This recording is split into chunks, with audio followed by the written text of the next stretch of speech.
Hi everyone, welcome back to She Blurbs Podcast. Today's guest is Miranda O. Hi Miranda. Hello. Thank you for coming on my podcast. I am happy to be here. So Miranda is the author of the Chin Up Tits Out series, as well as co-host of Quill and Ink podcast. So can you tell our listeners what inspired you to write your Chin Up Tits Out series? Oh my goodness gracious. Well, let's just start off with life and making mistakes and embracing those mistakes. So I definitely had a whirlwind in my 20s. I mean, whose 20s aren't a whirlwind?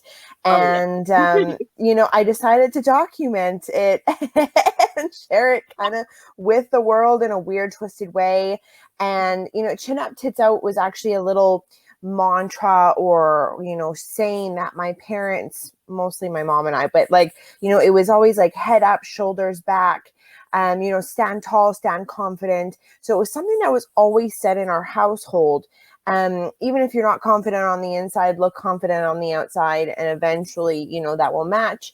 And I found that through everything that I went through in life, any challenges, I had this little monkey brain that was telling me to chin up, tits out, girl. It's just do this. And I was like, man, this is fun.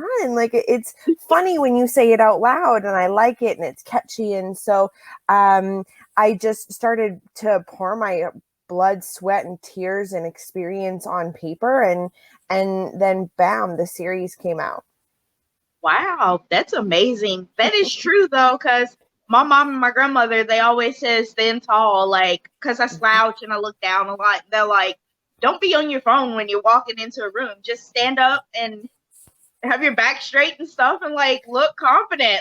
Be confident when you walk in a room. And I'm like, I don't know about all that, but that's definitely true. Oh, right. There was definitely a time in my life where I was not confident walking in a room. I was growing up because I grew up that way. And then life kind of smacked me down into the dirt repetitively for 3-4 years. And I was unable to walk into a room confidently. And it felt terrible. It absolutely felt terrible not having that ability anymore and not knowing myself anymore in order to do that. So it took a lot of hard self-reflection and work on myself in order to get back to doing that. And now it's okay, I just want to be present when I walk into the room, and I don't want to be invisible. I don't need to be the center of attention, but I don't want to be invisible either. That's true. So can you tell our listeners a brief summary of your series, each book in your series? Yeah, for sure. So the first book is called Remember No Matter What, Chin Up Tits Out. And so we meet our main character, Hadley, and she's 18, just graduated from high school, has her whole life kind of mapped out. One of those women that would walk into a room confidently. And then she falls in love with a boy with an accent. And I mean, who does not love a boy with an accent? It's always that first one that gets you too. And so they kind of go through this hot and cold and turmoil of immigration and racism and just trying to get to be together. And so that's the first book. It's very fast paced. It's very short. You'll read it in a couple of hours, and you're just gonna be like, whoa, that was a lot to digest. And then the second book is When All Else Fails, Chin Up, Tits Out. And that is really what happens is when everything fails for Hadley, she has to remember to chin up, tits out. So she, her and her partner get a diagnosis that is really crappy, kind of sends them into a tailspin of negativity and bad luck. And they deal with this illness for a long time. And she goes through, hospital visits and being a caregiver for your partner and being a young caregiver. It's not like they're in their 60s and 70s dealing with this after they've been together for 45 years. They've been together for mere months before, they get sick. So it is breathtaking. It is heart pounding, gut wrenching, sit there and sob, but want to continue to turn the page because you're like, I don't even know what's going to happen. I don't even know how it can get any worse. But she still has this ability to see the silver lining and see that you know, Chin Up Tits Out is going to get her through this. And then the third book, Just Breathe, Chin Up Tits Out, is she kind of gets through it. And now she's rediscovering herself, figuring out how to walk back into that room and be present and be noticed, and not, but for herself again, right? So there's a lot of self-love work, a lot of self-respect work, a lot of, you know, meeting new people, pushing the boundaries and figuring out what she really wants in her life. And this kind of all happens in her 20s. So the whole book is about a 10-year span, or sorry, the whole series is about a 10-year span. So again, absolute wild ride, all three books. I highly encourage a beverage of your choice, and you just kind of cozy up for a weekend and hammer through the series. Wow, that sounds amazing. So you was telling me before about like what inspired you to create your series, but is your main character based on you, or is it just Yeah. Let's just call her a more refined version of myself, because when I started to put this pen to paper, my editor came back and was just like, you need to tone it down like 75,000 points. And I was like, oh, for real? And she's like, yep, like just a little bit. And I'm like, oh, okay. So it was it was not only an opportunity for me to refine my character, but it was also an opportunity for me to correct myself in the things and the actions and the decisions that I made. So not only was this exciting to get out to the world and be relatable and to connect to my readers, and also kind of push that chin up, tits out mentality out there into the world, it was a huge learning curve for myself and a huge healing tool for myself.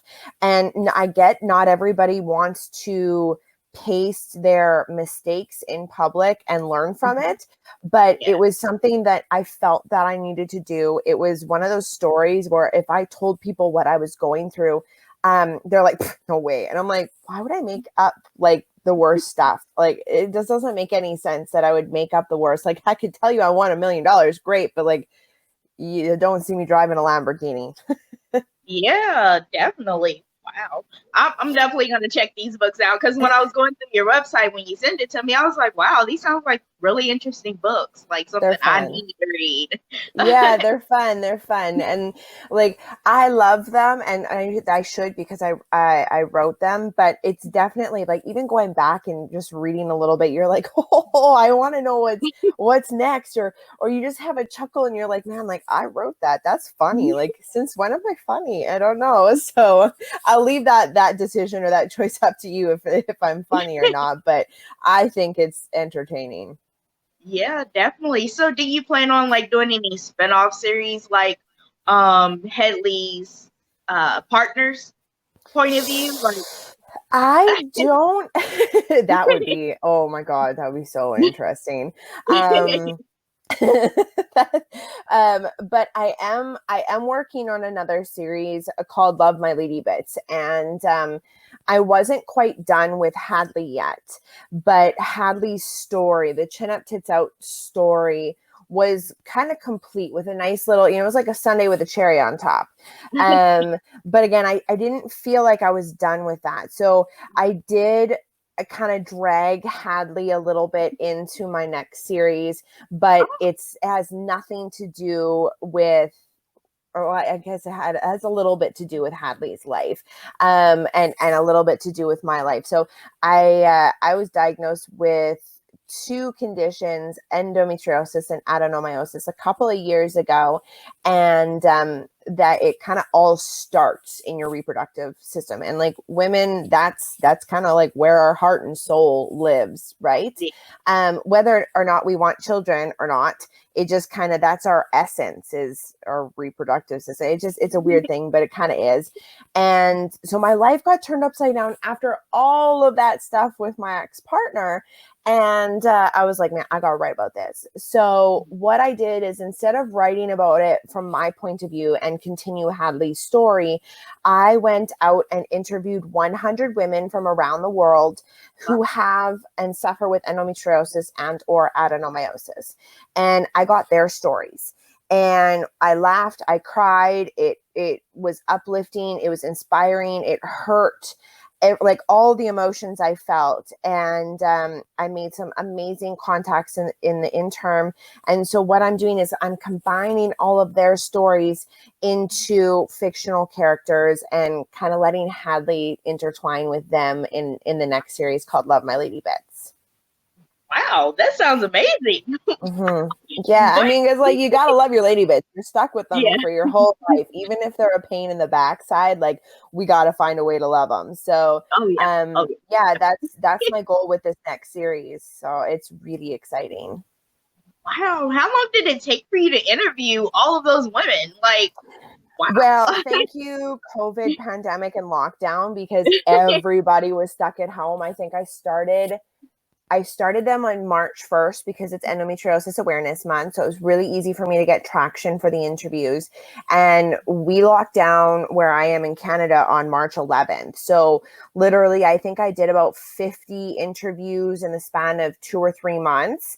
And then I took the summer off. I ended up getting pregnant. We were planning, but we got pregnant. And we were moving. So there was a lot of time kind of taken off in the summertime. Oh, and my brother got married. So there was a lot. And then the last 4 months of the year into January of 2021, I finished all 100 interviews. So I think I have women from like 21, 22 different countries and ages ranging from 18 to 50, 60 years old. Yeah. Wow. It was insane in the membrane. But like, man, did I learn a lot, because I mean, no two women are made alike at all. And then you throw hormones in the mix and it's like a cocktail that is going to take you over the edge. Wow.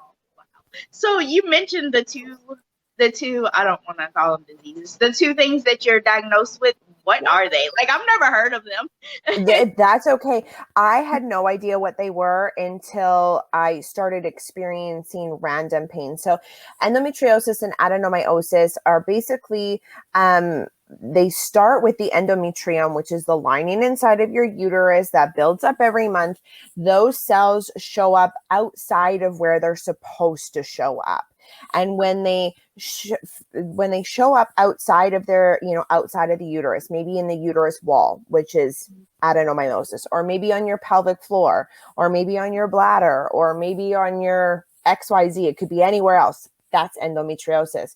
Once those cells attach onto something in your body, they kind of start to replicate and multiply, and they create lesions. So internal bleeding, it will kind of attach itself to other things. So perhaps your pelvic floor could be attached to your fallopian tube, or maybe it might eat through an intestine or part of your colon. It's terrible. And nobody knows why these cells go rogue in your body in the first place. That is a science mystery.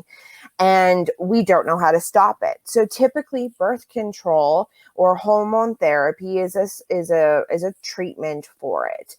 But kind of once it gets out, because when you do hormone therapy or birth control, it controls your cycle, right? So you don't get a period. Now, if you don't get a period, then theoretically you don't bleed. Theoretically, you are not supposed to internally bleed on that cycle. So that's the theory behind it. Does it work for everybody? No. Does it work for some people? Hands down, yes. I was 28 when it started to affect me. I had no problems before, but a lot of the women that I spoke to, the first time their cycle showed up, it was horrendous. It was bad. It was painful. And really, like, what happens, the symptoms can range from bloating, nausea, excessive pain, heavy bleeding, migraines, hair loss, like infertility. The list goes on and on and on and on and on and on. So basically, it's an inflammatory disease. Your body inflames every single time and things bleed and cause a lot of pain. So yeah, that's what it is. And it sucks, the big one.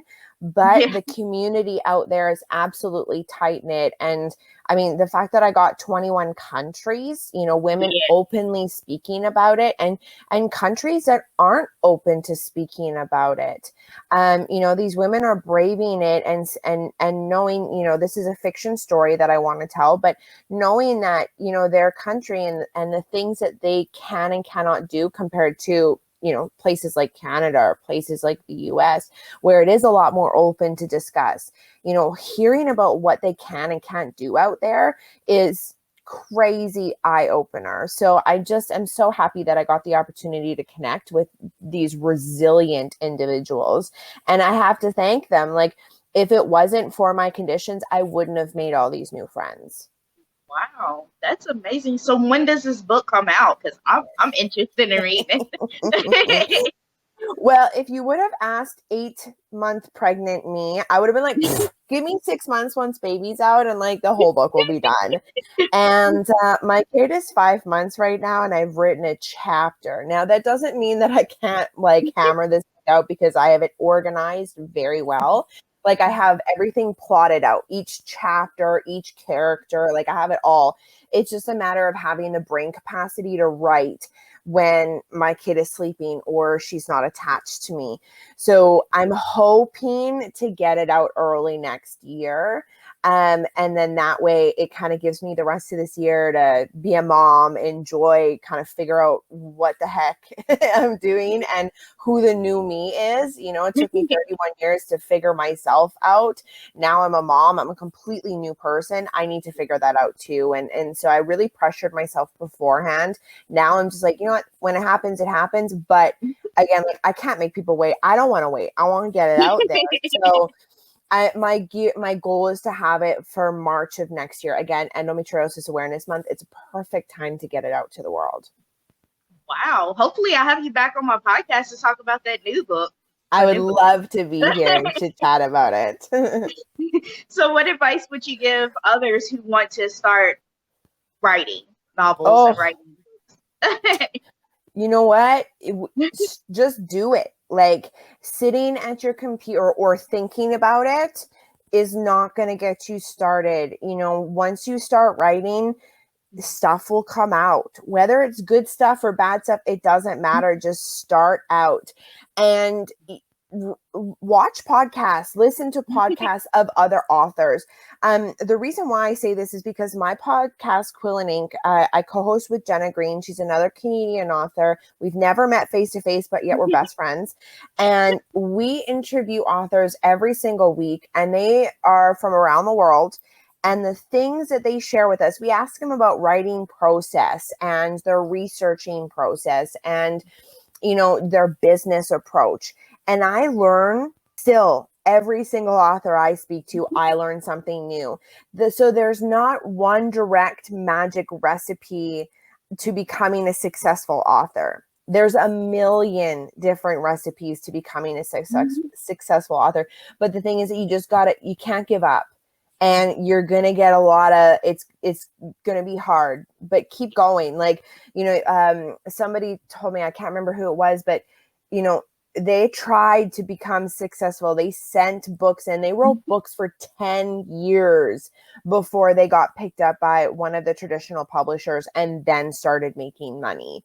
And so when you think about it that way, that first book, unless you're like some sort of Hollywood be all end all, there's no way your first book, or a very slim chance that your first book is going to make you millions. I mean, we all hope for it and strive for it, but go for the long game and keep sharing and keep creating, and eventually something will happen.